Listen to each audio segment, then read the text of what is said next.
অন্তর্বর্তী সরকারের দায়িত্ব গ্রহণের পর দেশে কোনো জঙ্গিবাদের উত্থান ঘটেনি বলে জানিয়েছেন স্বরাষ্ট্র উপদেষ্টা জাহাঙ্গীর আলম চৌধুরী। বুধবার রাজধানীর খিলক্ষেত, বাড্ডা, ভাটারা সহ বিভিন্ন থানা পরিদর্শনে গিয়ে তিনি কথা বলেন।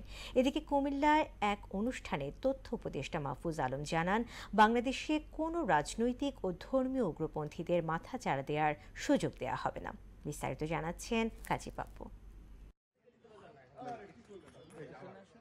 জুলাই আগস্ট গণ অভ্যুত্থানে নেতিবাচক ভূমিকায় জনগণের ক্ষোভের কারণে পুলিশের মনোবল পুরোপুরি ভেঙে পড়ে, যার প্রভাব পড়ে দেশের আইন শৃঙ্খলায়। তবে সময়ের সাথে সাথে ঘুরে দাঁড়ানোর চেষ্টা করছে বাহিনীটি।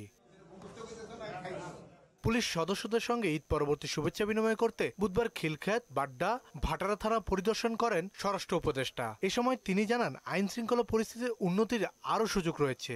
আমরা দায়িত্ব নেওয়ার পর কোনো ধরনের জঙ্গিবাদের কোনো কিছু দেখছেন? কোনো কিছু হয় না।